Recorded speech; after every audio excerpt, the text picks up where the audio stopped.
بسم اللہ الرحمن الرحیم۔ السلام علیکم ناظرین۔ حضرت جویریہ رضی اللہ تعالی عنہا کا پیدائشی نام برا تھا، جسے آپ صلی اللہ علیہ وسلم نے تبدیل فرما کر جویریہ رکھا۔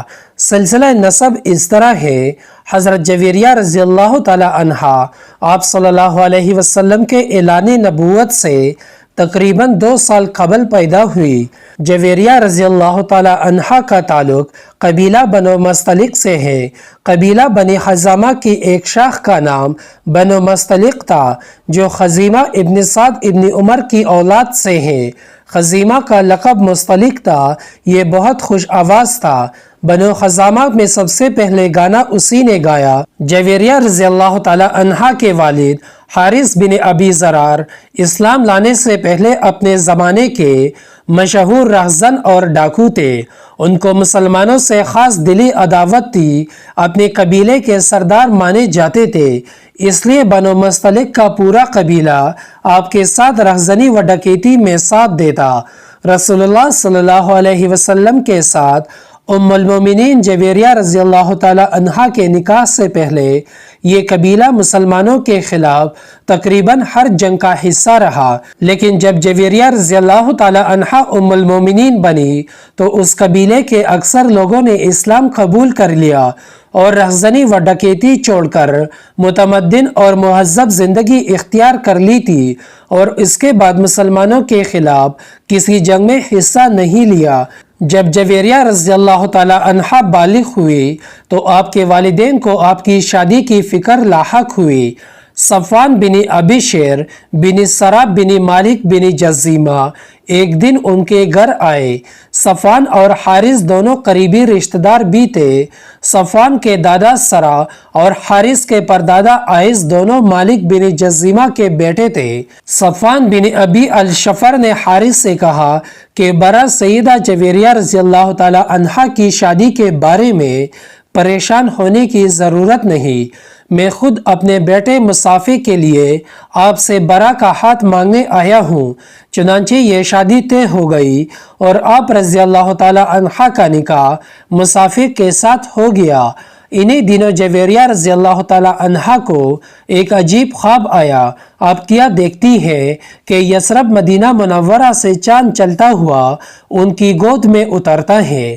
خواب چونکہ بہت عجیب و غریب تھا، اس وجہ سے آپ اسی وقت بیدار ہوئی اور اس کی تعبیر سوچنے لگی، لیکن اس خواب کا کسی سے حتیٰ کہ اپنے شوہر مصافے سے بھی ذکر نہیں کیا۔ کچھ دنوں بعد جب آپ کا نکاح جناب نبی کریم صلی اللہ علیہ وسلم کے ساتھ ہوا تو آپ نے اپنے خواب کی تعبیر پالی۔ اسی دوران ایک اہم واقعہ یہ پیش آیا کہ نبی کریم صلی اللہ علیہ وسلم کو یہ اطلاع ملی کہ قبیلہ بنو مستلق کا سردار حارث بن ابی زرار اپنے قبیلے اور کچھ دیگر قبائل کے لوگوں کے ہمراہ اہل اسلام کے ساتھ جنگ کرنے کے لیے تیاریاں کر رہا ہے۔ چنانچہ آپ صلی اللہ علیہ وسلم نے حضرت بریدہ بن حسیب اسلمی رضی اللہ تعالی عنہ کو حقیقت حال معلوم کرنے کے لیے بنو مستلق کی طرف روانہ کیا۔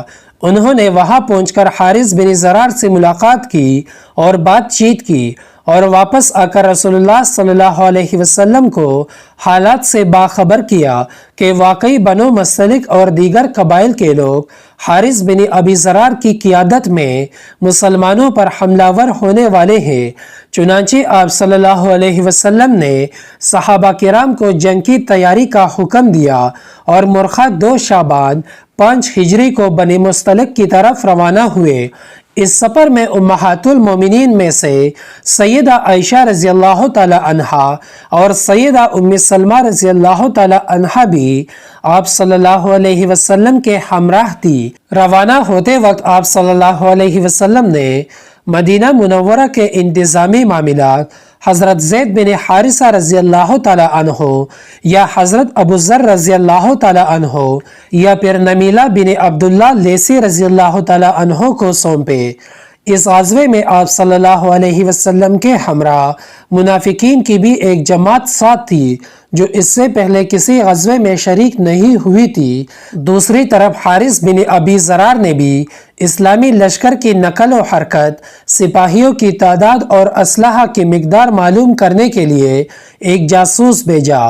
یہ جاسوسی کرتے ہوئے پکڑا گیا اور مسلمانوں نے اسے قتل کر دیا۔ حارث بن ابی ذرار اور اس کے قبیلے کے لوگوں کو جب یہ اطلاع ملی کہ لشکر اسلام اپنے رسول اللہ صلی اللہ علیہ وسلم کی قیادت میں بنو مستلق کی طرف آ رہا ہے، مزید یہ کہ انہیں اپنے جاسوس کے قتل کیے جانے کا علم ہوا تو وہ سخت خوفزدہ ہوئے۔ بنو مستلق کے علاوہ جو دیگر قبائل کے لوگ ان کے ساتھ تھے وہ سب خوف کے مارے واپس ہو گئے۔ ادھر لشکر اسلام رسول اللہ صلی اللہ علیہ وسلم کی قیادت میں مقامی قدید کے قریب چشمِ مریسی تک پہنچ گئے۔ حارث بن ابی ذرار نے یہ صورتحال دیکھی تو آمادہ جنگ ہو گئے۔ رسول اللہ صلی اللہ علیہ وسلم نے صحابہ کرام رضی اللہ تعالی عنہ کی سب بندی فرمائی۔ یہ جنگ کچھ دیر تک جاری رہی، دونوں طرف سے تیروں کا تبادلہ ہوا۔ اس کے بعد رسول اللہ صلی اللہ علیہ وسلم کے حکم سے صحابہ کرام رضی اللہ تعالی عنہ نے یکبارگی حملہ کیا اور بنو مستلق کے قدم اکھڑ گئے، مسلمان فتح یاب ہو گئے اور مشرکین نے شکست کھائی۔ بنو مستلق کے 11 آدمی مارے گئے، جن میں سیدہ جویریہ رضی اللہ تعالی عنہ کے پہلے شوہر مصعفہ بن صفوان بھی شامل تھے اور 600 کے قریب گرفتار ہوئے۔ ان قیدیوں میں بنو مستلق کے سردار حارث بن ابی ذرار کی بیٹی برا حضرت جویریہ رضی اللہ تعالی عنہ بھی تھی۔ مسلمانوں میں سے صرف ایک صحابی حضرت حشام بن صحابہ رضی اللہ تعالی عنہ شہادت پر فائز ہوئے تھے، یہ بھی ایک شبہ کی وجہ سے شہید ہوئے۔ ایک انصاری صحابی کو ان کی پہچان نہ ہو سکی اور انہوں نے آپ کو دشمن کا آدمی سمجھ کر قتل کر دیا تھا۔ حارث بن ابی ذرار اور دیگر چند لوگوں نے راہ فرار اختیار کی اور بھاگ نکلنے میں کامیاب ہو گئے۔ اس جنگ میں مسلمانوں کو 2000 اونٹ، 5000 بکریاں مالی غنیمت میں ملی اور 200 گروہ کے 600 مرد، عورتیں اور بچے اسیر ہوئے۔ مالی غنیمت کو مجاہدین میں بانٹ دیا گیا اور قیدیوں کو لوگوں میں تقسیم کر دیا گیا۔ ان قیدیوں میں حارث بن ابی ذرار کی بیٹی برا بھی موجود تھی۔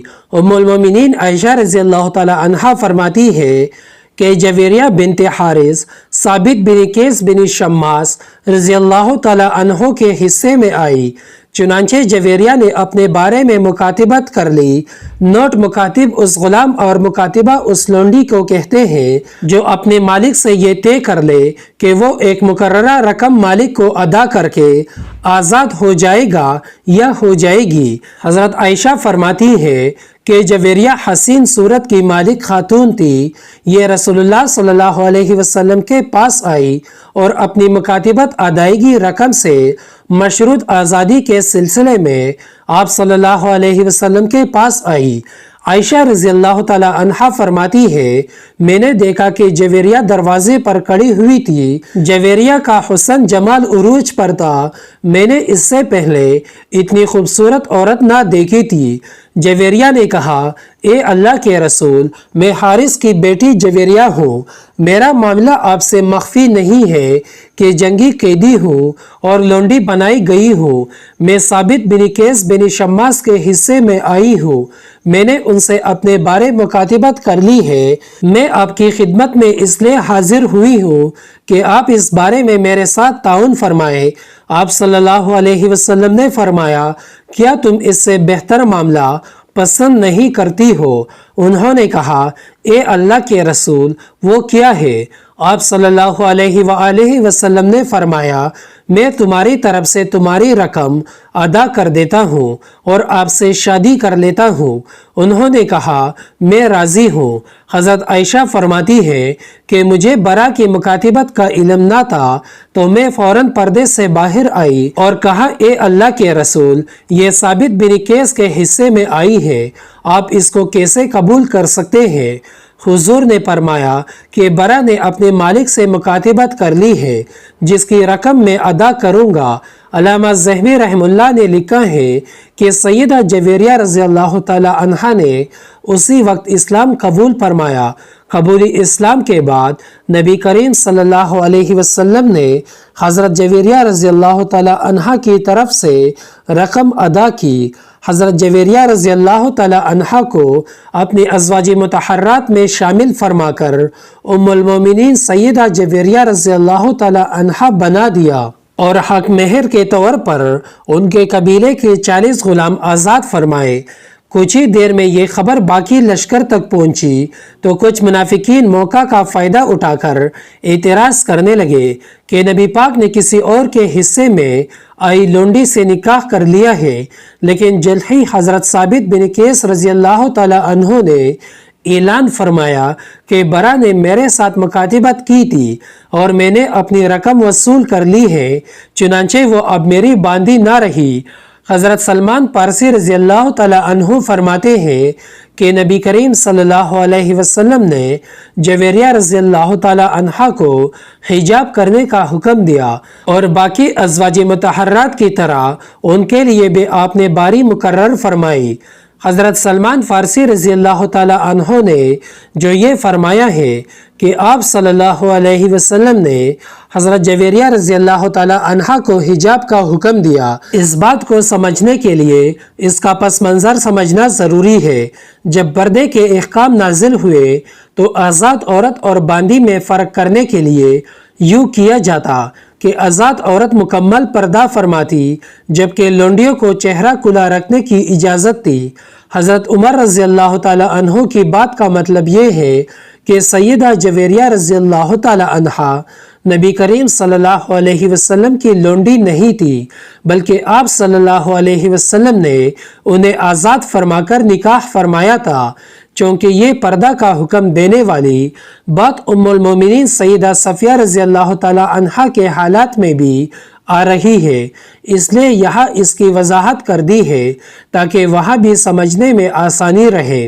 آپ رضی اللہ تعالی عنہ کے والد حارث بن ابی ذرار کو کسی نے یہ اطلاع دی کہ برا کو لونڈی بنا لیا گیا ہے، تو حارث بن ابی ذرار نے اپنی بیٹی کی رہائی کے لیے بہت سا مال و اسباب اونٹوں پر لاد کر مدینہ کی طرف عازم سفر ہوئے۔ ان اونٹوں میں 2 اونٹ حارث کو بہت پسند تھے، چنانچہ دوران سفر انہوں نے وہ 2 اونٹ مقامی عقیق پر کسی گاڑی میں باندھ دیے اور باقی مال و اسباب سے لدے ہوئے اونٹ لے کر مدینہ پہنچے۔ آپ صلی اللہ علیہ وسلم کی خدمت میں حاضر ہوئے اور عرض کی کہ میری بیٹی آپ کی قید میں ہے، میں اس کی رہائی کے لیے یہ مال و اسباب لایا ہوں، یہ لے لے اور میری بیٹی کو آزاد کر دے۔ اسی دوران اللہ تعالیٰ نے آپ صلی اللہ علیہ وسلم کو یہ بتلا دیا کہ حارث نے فلاں مقام پر 2 اونٹ چھپا دیے ہیں۔ چنانچہ آپ صلی اللہ علیہ وسلم نے فرمایا 2 اونٹ جو تم چھپا آئے ہو وہ کہاں ہیں؟ حارث بن ابی ذرار نے جب یہ سنا تو حیران ہوا، اسے یقین ہو گیا کہ آپ صلی اللہ علیہ وسلم سچے نبی ہیں اور اللہ تعالیٰ ان پر وحی بھیجتے ہیں، چنانچہ انہوں نے بھی اسلام قبول کر لیا۔ روایات میں آتا ہے کہ ام المومنین حضرت جویریہ بنت حارث رضی اللہ تعالی عنہا کے گھر والے بھائی وغیرہ بھی دولت اسلام سے مالا مال ہو گئے تھے۔ یہاں پہنچ کر حارث بن ابی ذرار رضی اللہ تعالی عنہ کو معلوم ہوا کہ میری دختر جویریہ رضی اللہ تعالی عنہا سے نبی کریم صلی اللہ علیہ وسلم نے نکاح فرما لیا ہے۔ اس پر آپ بے حد خوش ہوئے۔ عائشہ رضی اللہ تعالی عنہا بیان کرتی ہے جب صحابہ کرام رضی اللہ تعالی عنہ کو معلوم ہوا کہ رسول اللہ صلی اللہ علیہ وسلم نے سیدہ جویریہ رضی اللہ تعالی عنہا سے شادی فرما لی تو انہوں نے بنو مستلق کے قیدیوں کو اس لیے آزاد کر دیا کہ یہ قبیلہ رسول اللہ صلی اللہ علیہ وسلم کا سسرالی رشتہ دار بن گیا ہے۔ چنانچہ محدثین نے لکھا ہے کہ اس موقع پر بنو مستلق کے 100 خاندان آزادی کے نعمت سے بہرمند ہوئے۔ اسی لیے سیدہ جویریہ رضی اللہ تعالی عنہا کے ام المومنین بننے پر سیدہ عائشہ صدیقہ رضی اللہ تعالی عنہا فرماتی ہے میں نے جویریہ سے بڑھ کر کسی عورت کو اپنے قبیلے کے لیے باعث رحمت نہیں پایا۔ جویریہ رضی اللہ تعالی عنہا کے لیے دیگر امہات المومنین کے حجروں کے متصل مسجد نبوی کے قریب ہی ایک حجرہ تعمیر کرایا گیا تھا۔ اس کی دیواریں کچی اینٹوں کی اور چھت کھجوروں کی شاخوں سے بنائی گئی تھی جسے گارے سے لیپ دیا گیا تھا۔ دروازے پر اونی ٹاٹ کا پردہ تھا۔ جویریہ رضی اللہ تعالی عنہا نے ایک بار جناب نبی کریم صلی اللہ علیہ وسلم سے عرض کی، یا رسول اللہ، آپ کی دیگر ازواج فخر کرتی ہے۔ آپ صلی اللہ علیہ وسلم نے پوچھا کہ کس بات پر؟ آپ رضی اللہ تعالی عنہ نے عرض کی کہ زیادہ حق مہر پر۔ آپ صلی اللہ علیہ وسلم نے فرمایا، کیا میں نے آپ کی مہر میں بڑی رقم ادا نہیں کی؟ کیا میں نے آپ کی قوم کے 40 غلام آزاد نہیں کیے؟ جویریہ رضی اللہ تعالی عنہا نہایت عبادت گزار، قناعت پسند، پیکر، صبر و رضا اور سخاوت میں بہت آگے تھی۔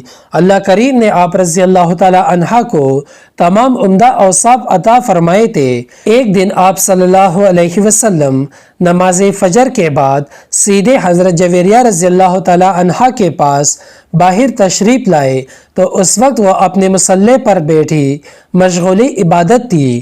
آپ صلی اللہ علیہ وسلم کافی دیر بعد دوبارہ ان کے پاس تشریف لائے تو ان کو بدستور مصلی پر بیٹھے مصروف عبادت پایا تو فرمایا، جب سے میں باہر گیا ہوں کیا تم اسی وقت سے اسی جگہ یوں ہی مصروف عبادت ہو؟